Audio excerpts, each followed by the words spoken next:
Look at all that money, yeah, the money that they spent. Take another look now and take some time for hemp. I know cut trees for paper, cause it hurts the environment. Stop deforestation, yeah, it's time for hemp. Whoa, an acre of hemp makes 20 barrels of oil. No need for pesticides to poison all our soil. People got no food, they got no clothes, they got no rent. Well, right now it's time for hemp. Thank you for taking time for Hemp. I'm your host, Casper Leitch. You are listening to the live broadcast of Time for Hemp all around the world on Tumblr and SoundCloud and iTunes and, of course, iHeartRadio. Big thank you to KDK Distributors for being nice enough to give us a grant to keep us loud, proud, and strong. And I want to say thank you to all the listeners in Canada for tuning in each and every day to all the different broadcasts. It is Wednesday, and on Wednesday, we like to salute the hardworking people at Law Enforcement Against Prohibition. LEAP, go to leap.cc, and you can find yourself an amazing guest speaker to bring to your neck of the woods to help inform people why it is these policies of prohibition are failed and need to be part of our history, not part of our present. This gives me an opportunity to let people know we are a little bit behind on our archives. That's an important thing to our joint host. About 2 weeks ago, GoDaddy had a problem. We're not sure what the problem was, but it caused our website to crash. And when it caused the website to crash, when GoDaddy did a backup of our website, they went to a backup that was 2 weeks old. So 2 weeks of hard work that my webmaster did just disappeared. And he works all by himself, and he has 40 hosts to get all the archives back up on. And he's also got 5 bio pages to do, and he's also got to maintain the upkeep of all the whole website. And he's pulling his hair out trying to get everything up to date. And within a matter of another week or so, our website will be back flying like it should be. With that said, let me pass this conversation to my joint host, Peter Criss. Good morning, Peter. Good morning, and I want to give a great compliment to the gentleman working on the website, because as you were chatting about that, I went and checked it, and I think the last entry is now 7/21, so it's only 1 day behind. So it's catching up perfectly. Yay! Thank you. Sasha does an amazing job. Yeah, thank you very much. You know what an idiot I am about this stuff. So. Our guest today is Leo Laurence. He's a former deputy sheriff from the San Diego area of California. Currently still works in with law enforcement in confidential law enforcement matters and stuff like that, and also works for the local newspaper. Is it San Diego Times? San Diego News Service. San Diego News Service. I'm sorry. Leo, welcome back aboard. Thank you. How's everything going out in California? Hot. Yeah, well, and we're running out of water. Yeah, well, I was just going to say the only difference between our hot and your hot is we're 90 degrees, but the humidity's up around 80%. So it's and yours is pretty near zero. That moisture stuff. So anyways, besides that, how's stuff going with the drug policy issue out there? Well, LEAP encourages or urges what we call legalized regulation. Right. And that's where we decide when, how, where, why all drugs are sold.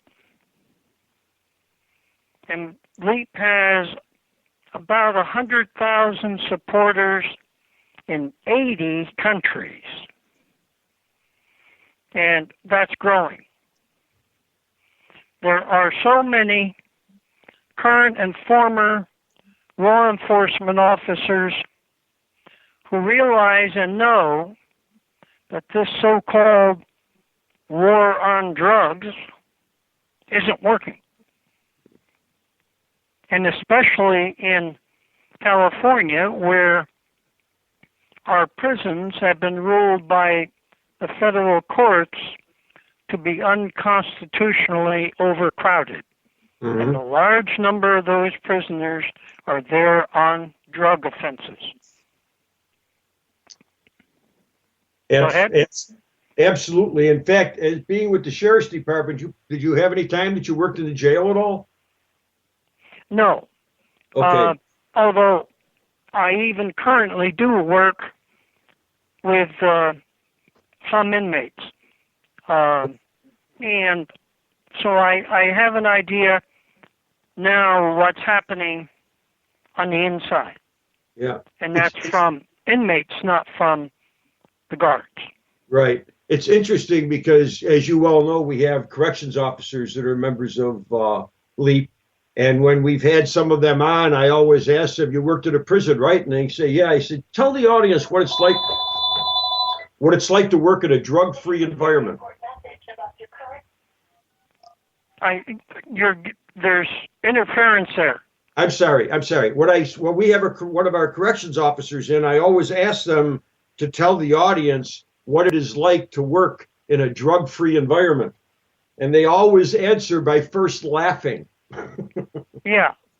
The drugs are very widespread in our county jails and state prisons. Yeah. There's a lot of it. Absolutely. I like to make that point to civilians because we keep thinking about a drug-free America, and we don't have one drug-free prison in America, and I think that tells you about what's possible and what isn't possible.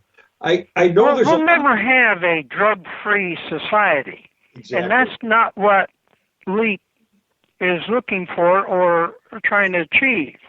We just want to control it. Exactly.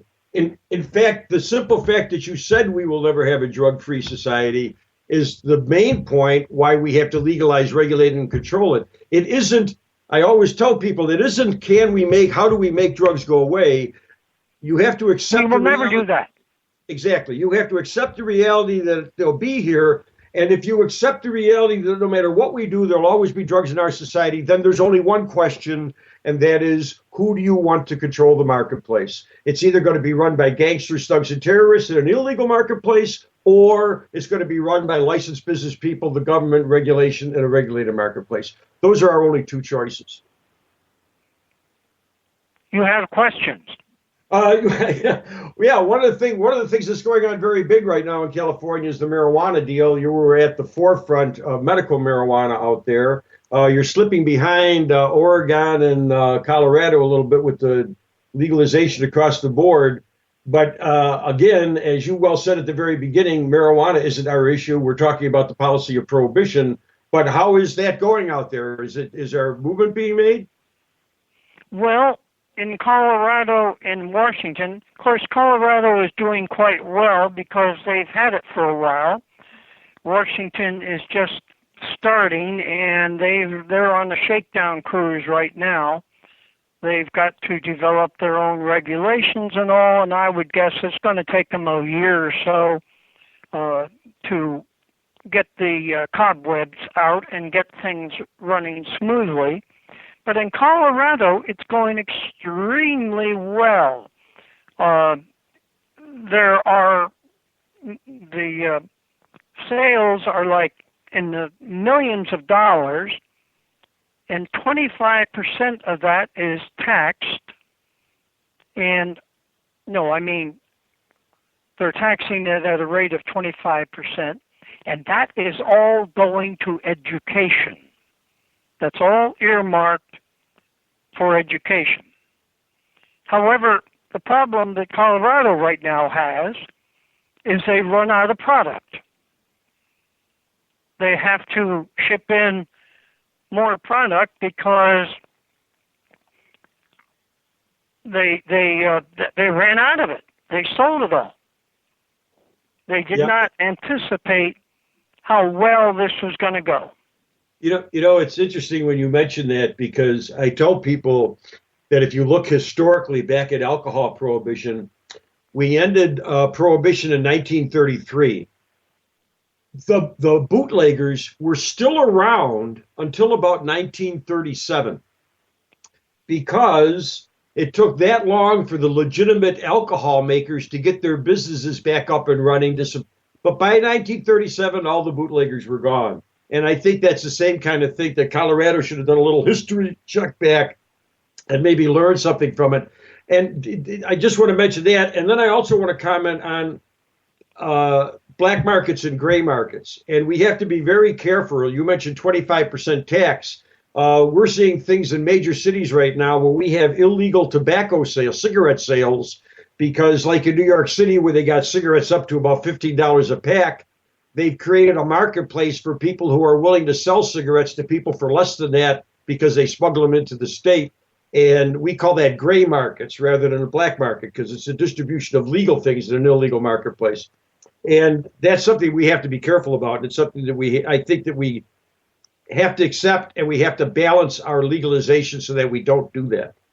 Your comments? Did you have any questions, though? Well, just your comment on that. Does that come by you? The cigarette thing? Well, the gray market and black market, the difference is once we shut down the black market, we got to be careful not to create a gray market by taxing too high. I'm, as a person in law enforcement, I'm not familiar that familiar with that issue. Okay, well, to give you a quick synopsis of it, the black market is the sale of illegal things in an illegal marketplace. The gray market is doing a radio show. Call you back. The gray market is the sale of legal things in an illegal marketplace. For instance, when Rush Limbaugh bought his oxycodone, that was from the gray market because when that was manufactured, it was manufactured at a pharmaceutical manufacturing place, and then at some point it was diverted by either a theft or a burglary, whatever, to the gray market. The thing about gray markets is that when I mentioned cigarette sales, when they raise the tax too high, they get it to the point that even honest people will be willing to buy it because they can save money and they want their cigarettes. And I'm just saying that we have to be careful as we go into this regulatory system that we don't do that. But I'm really not familiar. Okay. And nor is, as far as I know, none of the material coming out of Leap goes into that. We're more concerned about legalized regulation. Right. But do you have any questions? Well, yeah. What do you think is going to happen after the marijuana thing is over with? Is Leap going to go away? Oh, Leap will not go away, no. Leap is concerned about all drugs, and I don't consider marijuana to be a drug. To me, heroin and cocaine and like that, they are drugs. Marijuana is a plant. It's it's hemp, and I don't and at least in California it's a medicine, and I never have considered marijuana to be a drug. However, it's going to be a long time for even medical or for legalized marijuana to grow. I mean, we've only got 2 states working with that now. California is struggling with it, and I think the U.S. Supreme Court has to deal with the issue of the struggle between state laws and federal laws. At least in California, state law says that medical marijuana is legal. Federal law does not. And the feds, for some reason, don't even want to do research on this. So it's going to be a long time, even for the marijuana issue, to shake down and to resolve all the issues that are involved, especially that one, the conflict between the state and federal laws. And I think that's going to have to go to the U.S. Supreme Court. Well, we are blessed to have medical marijuana now in 23 states, including the District of Columbia. They have started growing hemp in Tennessee. They've started growing hemp in Kentucky. And they began growing hemp in Colorado for product and the production of oil and making fibers.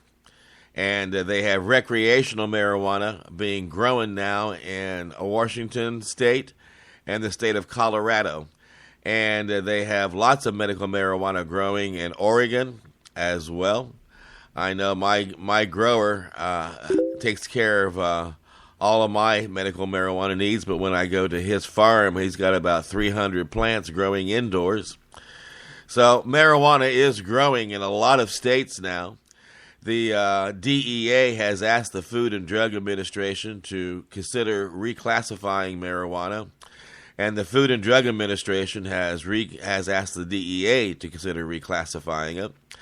The DEA has made it clear that they are no longer interested in going into states where medical marijuana is illegal, or where recreational marijuana is legal, or where they're growing it for hemp and wasting their resources and time trying to arrest people. So those dominoes are falling faster than one might think. Okay, let me interject one thing, though. There is a conflict. The Department of Justice has urged local prosecutors not to prosecute marijuana offenses in states where medical marijuana is legal, but local prosecutors continue to do so. Right. That's the big thing. Here in San Diego, both the feds and we have a county district attorney who is militant about prosecuting marijuana. So we're a long ways from resolving that, and I think the U.S. Supreme Court is going to have to decide the issue between the conflict between state law and federal law. You know, it's interesting when you mention that. I've been doing this stuff for 25 years, this drug policy stuff, since I retired. And I have never made a prediction until last January, and it was on this show. And my prediction was that by the end of 2014, marijuana will be moved out of Schedule 1 into another category. That will make marijuana now legal in America, because that's not going to be happening anytime soon. Well, until the U.S. Supreme Court rules. Well, I'm predicting that it'll happen before the end of the year. That's just my prediction. And the reason I'm bringing that up is because that then creates, if they do that, that creates another problem, because if they move it to Schedule 2, 3, or 4, and not to 5, then you'll have the problems that Colorado and Washington. What are you basing that prediction on? Just because we don't see it here in California. I know. I see it from watching the system, because they, as the government, as the elected officials, see the failure slowly but surely of doing this. They can take marijuana off the list of discussion just by moving, and they still have control. But they are not seeing the failure. They think the war on drugs is a huge success. Well, and with the polarized Congress, it's not about to be changed by Congress. I think it's going to be a long time before this is resolved, until the U.S. Supreme Court makes a ruling. Okay, I understand what you're saying, but what I am saying is, after watching this and being involved in this issue for a long time, the government now is getting into an argument that I believe they see that they are going to lose. And they can take marijuana off the plate, give it to the prescription drug business, let doctors prescribe prescriptions. They can, if they do that. Yes, I agree. That's possibilities. But politically, that's not going to happen anytime soon. Okay, well, I think it is. I think that we're going to have to make that move because it's the only way they can get them back to the other drugs and really focusing on that. They're already trying to shift our attention away from marijuana onto heroin as if it just came to this country. We've been having these heroin problems, these deaths from heroin across this country for decades. It's just that now we're all of a sudden reporting them on the news because the marijuana is no longer a question anymore. Do you have any questions for me? But we want to thank you for being part of our program today. It's been really interesting to have you on the show. We're going to take a commercial break, and we're going to pay our bills, and then we're going to listen to a song about how fantastic marijuana is. And then when we come back, we'll keep right on talking more here at Time for Hemp.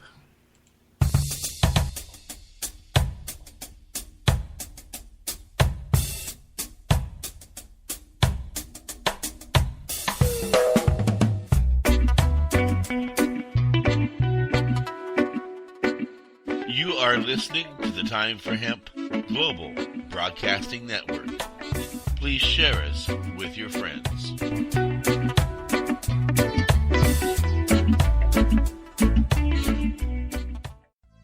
THCF Medical Clinics are the premier physicians clinic in the United States. THCF has offices all across the United States from Hawaii to Michigan. THCF Medical Clinics has helped approximately 150,000 patients obtain their medical marijuana permits to legally possess, grow, and use medical marijuana. If you have chronic pain, multiple sclerosis, or any other neurological degenerative disease, or if you have any gastrointestinal disorders such as GERD, irritable bowel syndrome, or if you have AIDS, cancer, spastic disorders, seizure disorders, or glaucoma, call us at 1-800-723-0188 or visit us online at hemp.org.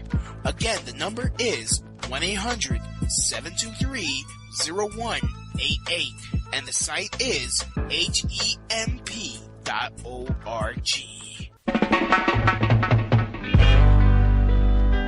In need of a ganja vacation? Blaze away. Don't criticize it. Hotbox Jamaica. Chill.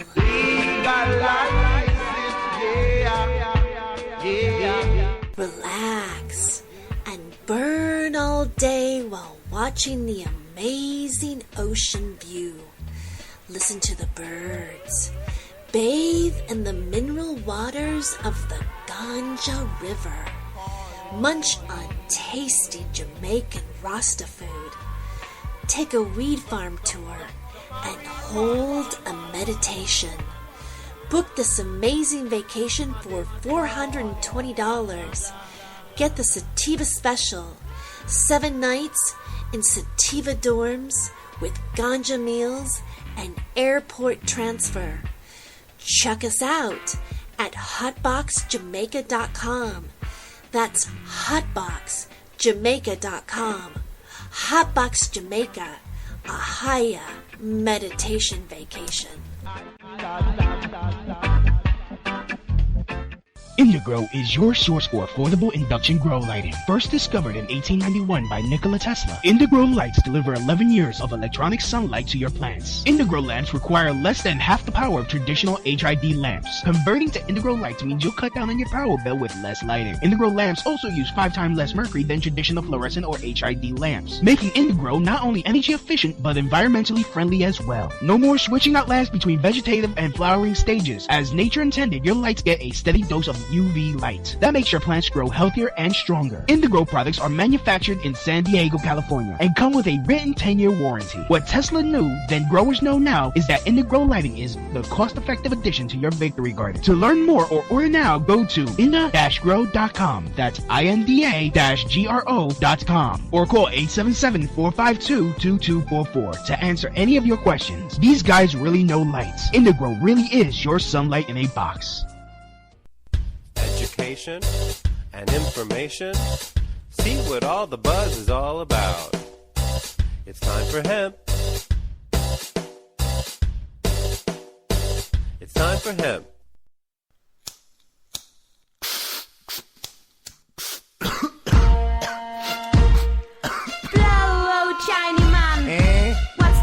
Smoke. As some wicked high grade or some gum made up and I'm impressed. You want to lick? See the chalice happy burn. Begin happy burn. Turn. Keep the ganja pipe burning. The good sense to me, your man yearning. I ganja man, they put you stiff in the air. And I wear it like you just don't care. When me sing again, keep the ganja pipe burning. The good sense to me, your man yearning. I ganja man, they put you stiff in the air. And I wear it like you just don't care. Turn. Wait there, yes me have to crap it. Say it's a bad habit, but it make me fly like a rocket. Too much of anything will make you an addict. Yes me feel stressed when me no have it. Come on, girl I look good, like play a boy bunny rapid. Yes smell the 250 back me have in me pocket. 2 slip kick on, want me plug in a socket. Under me Guinness and me weak me a walk it yo. Keep the ganja pipe burning. The good sense to me, your man yearning. A ganja man, they put you stiff in the air. And I wear it like you just don't care. Shiny man a sing, keep the ganja pipe burning. The good sense to me, your man yearning. A ganja man, they put you stiff in the air. And I wear it like you just don't care. Road boy from overseas, we no care, we no matter. This we be get flatter, man a real tapper. Big Mac double whopper, original showstopper. No say man a rapper, but can't say man a chatter. Light up we big it, make it fun down proper. On the time the real root boy used to real chopper. This the king blow, oh, your head pan a platter. Smoke a slip and relax, man, you too lapa. Keep the ganja pipe burning. The good sense to me, your man yearning. A ganja man, they put you stiff in the air. And I wear it like you just don't care. Oh, no, if you listen me. Keep the ganja pipe burning. The good sense to me, your man yearning. A ganja man, they put you stiff in the air. And I wear it like you just don't care.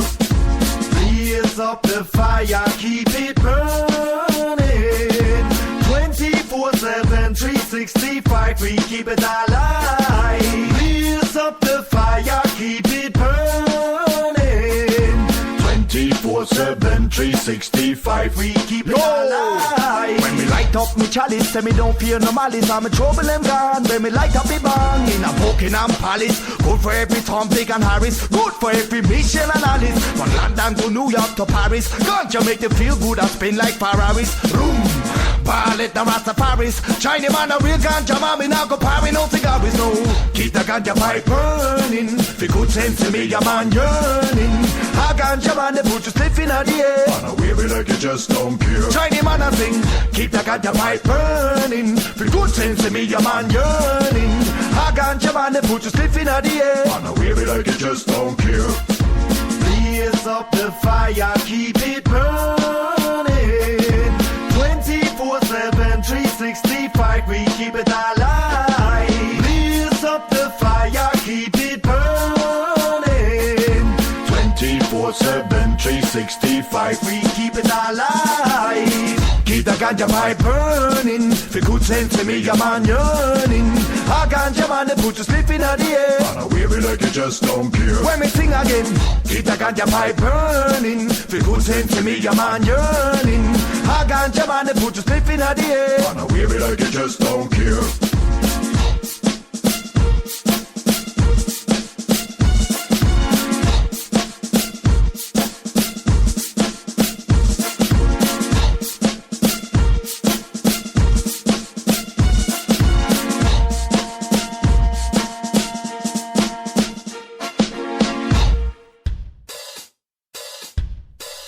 Hi, this is Jet Baker, and I always take time for hemp. It's all about information and education. Free hemp video and audio downloads, free music downloads of all the top artists, all the hot artists, and all the interviews with people in the hemp movement, the movers and shakers. See what all the buzz is all about. It's time for hemp. That's right. It's time for hemp. Now, here's Casper. You are listening to Time for Hemp live all around the world on Tumblr, SoundCloud, iTunes, iHeartRadio, and of course at timeforhemp.com. We're going to be expanding into Roku Network, and we're going to be adding other platforms to the network as well. Soon you'll be able to come to timeforhemp.com and just hit the play button on our player once and walk away. You won't have to refresh your browser at the end of each program. So we are growing each and every month. We're also adding new content to the website. Muck Sticky began his show last week. Joe Grabine started his show this week, and we add about 3 new hosts to the network each month, and we'll continue to do so until we are broadcasting 24 hours a day, 7 days a week into the global broadcasting community about the importance to end prohibition. My joint host today, Peter Chris, and I are having an interesting joint conversation with one of our joint friends here on the big broadcast. And we are talking jointly about the need to end prohibition. And don't forget, anytime you hear the word joint on the big broadcast, 2.5 million people all around the world pack their bongs, their vaporizers, their pipes, and roll up their joints and fire them up to take time for hemp. Peter Chris. Yowzer. I pass the conversation back to you and our joint guest today. Well, thank you. And for anybody that's just tuning in, our guest is Leo Laurence. He's a former deputy sheriff, worked in the San Diego area of California. He is a speaker for LEAP and one of our proud members. And Leo, welcome back after the break. Yes, it is so good that this Time for Hemp program exists, and it is one of the important tools because I think that the education job it's doing, as well as entertainment, is one of the reasons why we're making such good progress with marijuana nationwide. Absolutely. And again, as you very clearly made it during the first half, marijuana is not the LEAP issue. Prohibition of all these drugs is the LEAP issue. We want to see a regulated and controlled marketplace. How do you think that'll affect the economy? Oh, there's no question.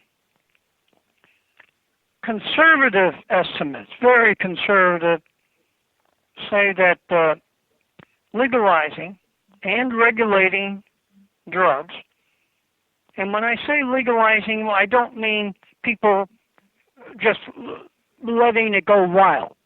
That's where we control when, how, where, and why drugs are sold. All drugs. And the big thing on that, I mean, conservative estimates say that legalizing and regulating all drugs could boost our economy by $88 billion, that's with a B, dollars a year. And Congress is trying to figure out where it's going to get money from. Yeah, well put. And in fact, you have to also add to that $88 billion. That's just what would come in. The money we would save by not incarcerating roughly a half of our prison population. Yes. And one out of every American adults is behind bars in a county jail or a state prison. We have housed 25% of the world's prison population, although we only have 5% of the world's total population. Well, it's interesting because this is exactly the kind of environment that is created when you use your police department to enforce morality within your community. Yes, and that is not the role of law enforcement. No. However, politically and all, and one of the big things why, even though we know, and it's known, at least here in San Diego, inside the department, that this so-called war on drugs is not working. I mean, the department knows that. Right. However, we're talking about big money. We're talking about budgets. There's a lot of money going into law enforcement from federal and state funds to finance this so-called war on drugs. And Republicans and conservatives believe it's absolutely necessary, even though the facts say otherwise. And it's interesting that a survey was done by the National Association of Chiefs of Police, respected professional organization, that 82% of the police chiefs and county sheriffs believe that the war on drugs has not been successful in reducing drug abuse. Or drug use. Or drug use. Yes. Much less abuse. Yeah, it's interesting. But then when you ask those same people, what do you think we should do? Do you think we should legalize drugs? Most of those chiefs of police would say, well, no, we can't do that, because it's a that's because of their budgets. Exactly. They don't want to lose that money. I want to touch on another thing that we don't talk about much here, but it's a very important part of this. And I want to give a little description first, and then I'll turn it over to you to comment on it. We have two types of what we call forfeiture that the law enforcement does in this society. One of those things is called criminal forfeiture.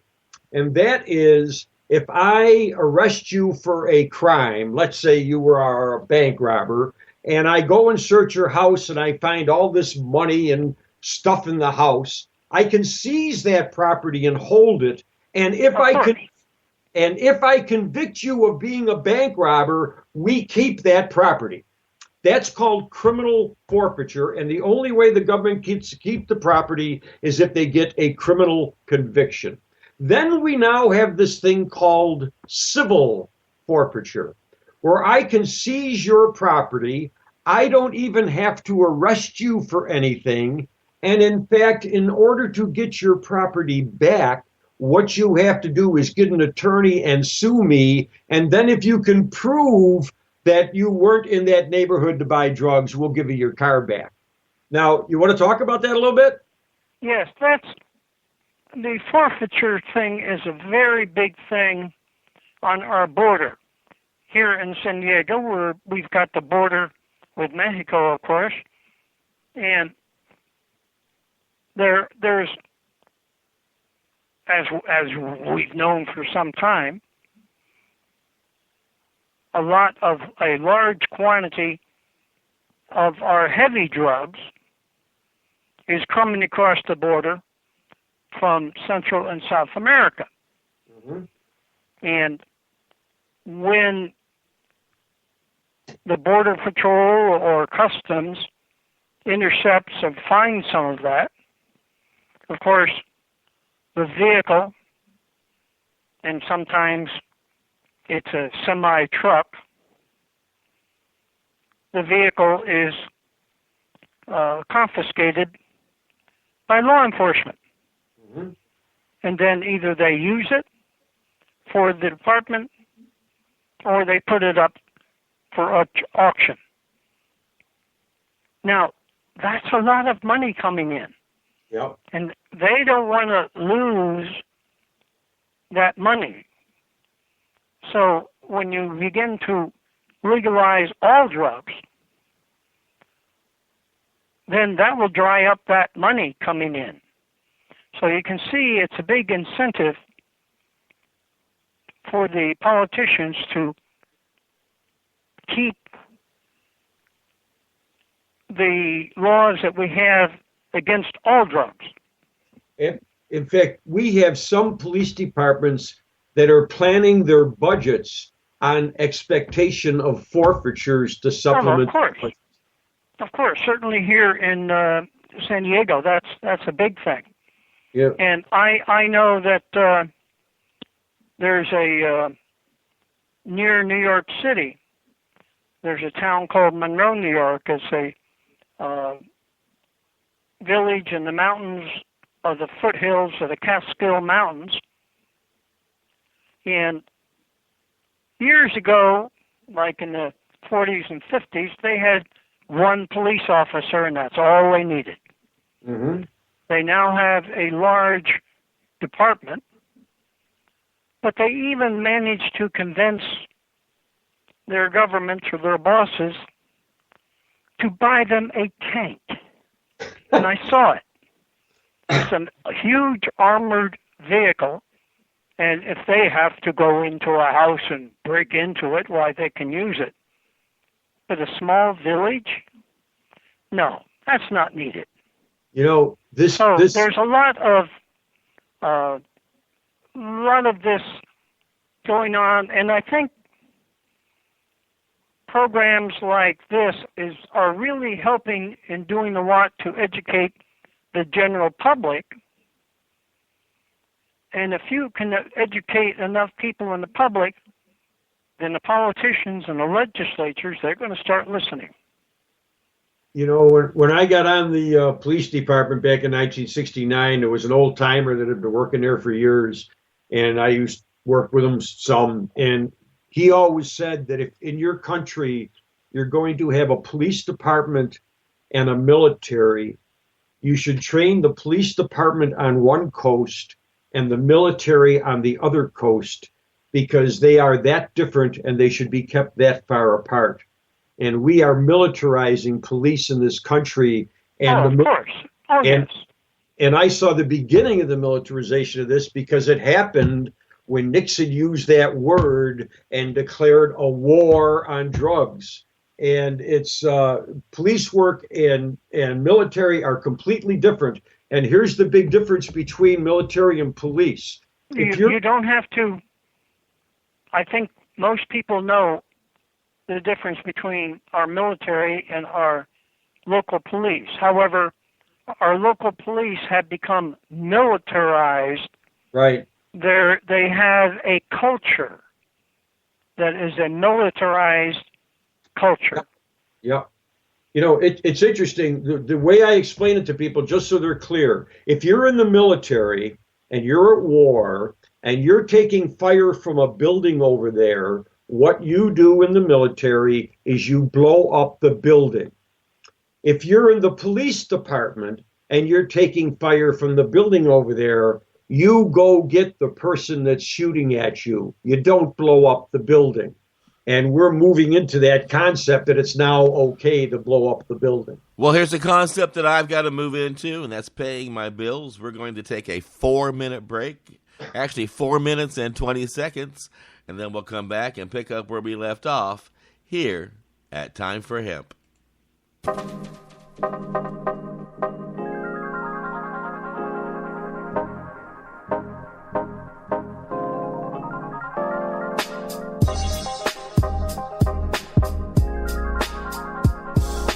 You are listening to the Time for Hemp Global Broadcasting Network.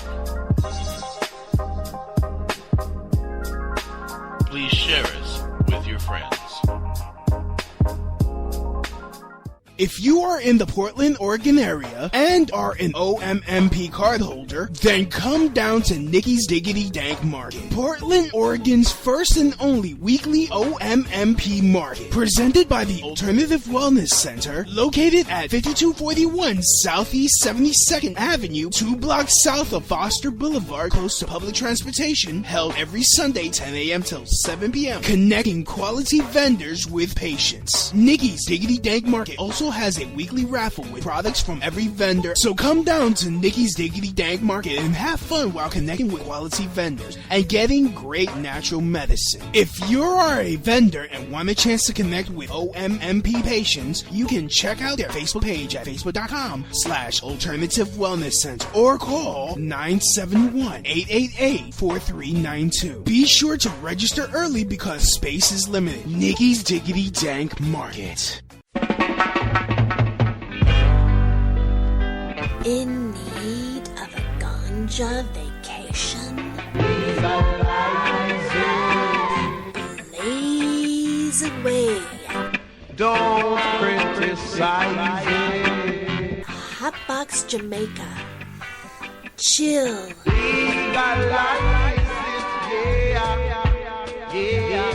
Relax and burn all day while watching the amazing ocean view. Listen to the birds. Bathe in the mineral waters of the Ganja River.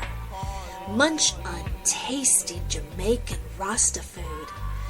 Take a weed farm tour and hold a meditation.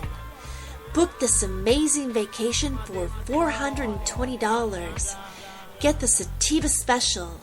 7 nights in Sativa dorms with Ganja meals and airport transfer. Check us out at hotboxjamaica.com. That's hotboxjamaica.com. Hotbox Jamaica, a higher meditation vacation. Indigrow is your source for affordable induction grow lighting. First discovered in 1891 by Nikola Tesla, Indigrow lights deliver 11 years of electronic sunlight to your plants. Indigrow lamps require less than half the power of traditional HID lamps. Converting to Indigrow lights means you'll cut down on your power bill with less lighting. Indigrow lamps also use 5 times less mercury than traditional fluorescent or HID lamps, making Indigrow not only energy efficient but environmentally friendly as well. No more switching out lamps between vegetative and flowering stages. As nature intended, your lights get a steady dose of UV light. That makes your plants grow healthier and stronger. Indigrow products are manufactured in San Diego, California, and come with a written 10-year warranty. What Tesla knew, then growers know now, is that Indigrow lighting is the cost-effective addition to your victory garden. To learn more or order now, go to inda-grow.com. That's INDA-GRO.com. Or call 877-452-2244 to answer any of your questions. These guys really know lights. Indigrow really is your sunlight in a box. Free? Did you say free? Free hemp? Free hemp? Free hemp video and audio? Free downloads of all the top artists, all the pot artists on planet Earth. Interviews with all the people making the movement, making the hemp movement. It's time for hemp. That's right, world. It's time for hemp. That's right, world. It's time for hemp.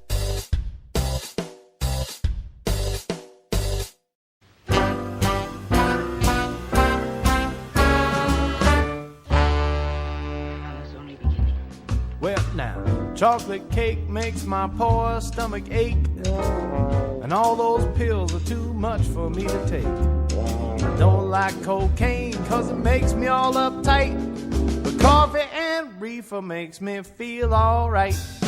Crystal meth will make you high.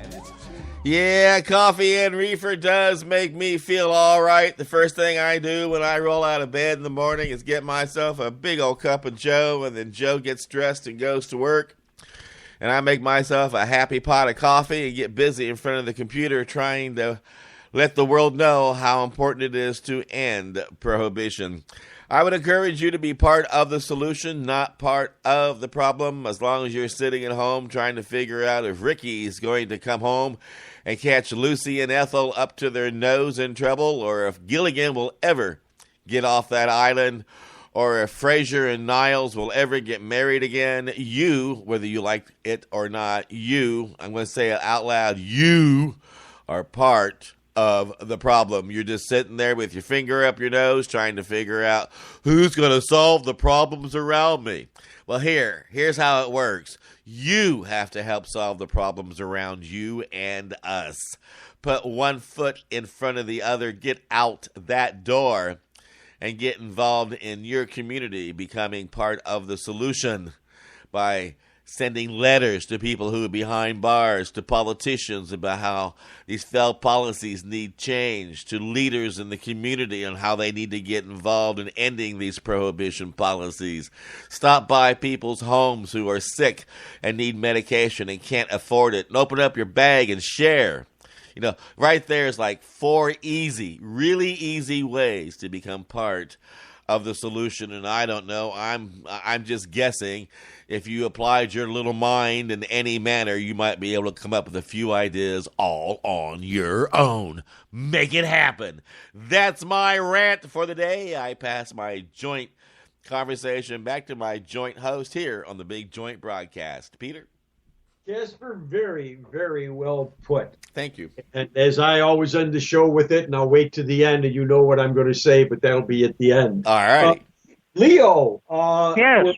we're right up against the end of this thing. Is there anything in particular that you want to plug or anything you want to talk about in particular at this moment? Because we got just a couple minutes left. We have 8 minutes left.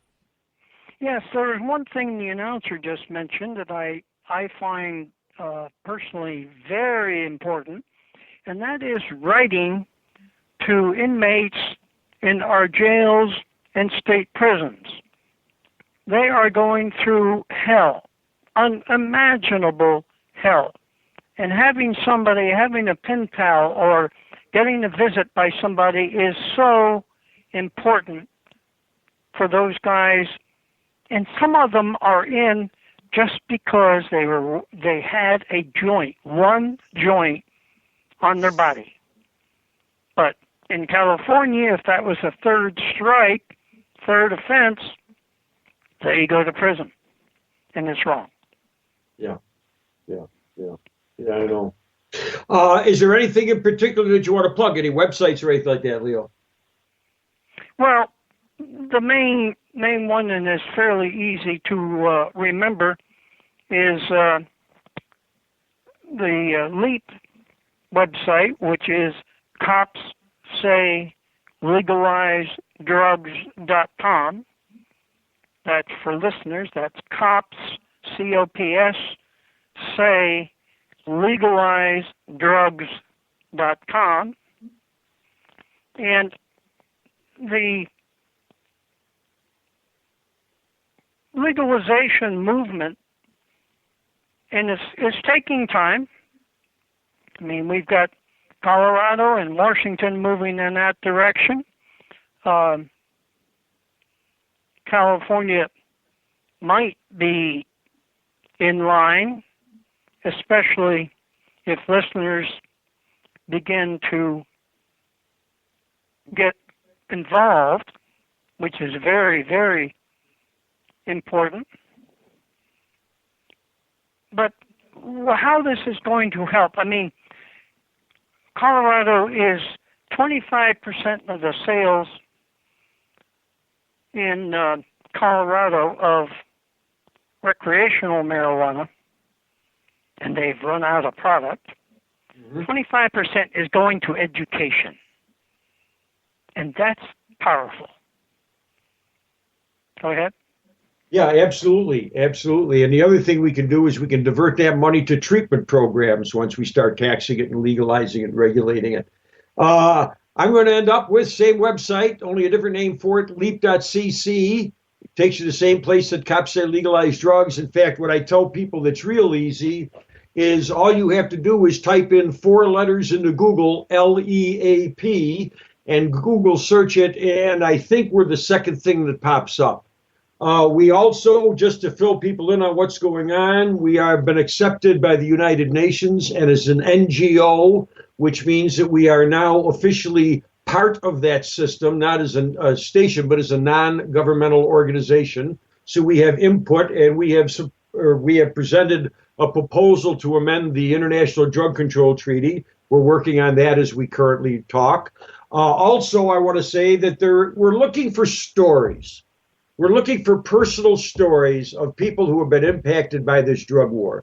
If you go to the LEAP website, you'll see a place you can go to submit your story and bring your story in. We believe that there's many of them out there. We know we were in the business of enforcing these laws. We know the pain and suffering that's out there when these laws are enforced because we did it. And what we want is people to talk about it so that more people know about it and more people understand it. And as the thing that I always end with is bad things happen because good people stay silent. Please don't let bad things happen. That is true. That is so very true. We do encourage people to get involved. I want to remind you that we are a growing network. We used to be a 1-hour broadcast heard on AmericanFreedomRadio.com. American Freedom Radio had its problems and is no longer in existence. And when they disappeared, we grew into existence. we became a network by accident, and now we have about 40 or more, almost 50 people, I think now, broadcasting from the Time for Hemp Global Broadcasting Network website about the need to end prohibition. We do 2 shows a week in Spanish. Every Tuesday and Thursday for an hour, Mike Bafari and Morgiana Sativa bring you news and information from Chile and Argentina, and it's all in Spanish. And every Friday we bring you information from Paris, France, by one of our friends there, and it's all in French. And now, twice a month, we're also broadcasting a program in Japanese, and we will soon be expanding into German and into Italian. Also, we have coming up after this broadcast, Steve Danks out of England. He has a great show that you need to make it a point to share with your friends, which, by the way, is how this network is found. Like a good joint, we are best when we are shared with your friends. Well, with that said, I'm going to wrap it up and remind you that tomorrow, Paul Stanford will be the joint host, and we will be focusing on the borders of America, because what happens between the borders of America affects the whole world around us. And we want to make it a point to try to end these prohibitions. Go to leap.cc. Let them know that you heard the broadcast today. And remember, the next time you hear me, you'll know that it's time for hemp. Look at all that money, yeah, the money that they spent. Take another look and spend some time for him. Don't cut trees for paper, 'cause it hurts the environment.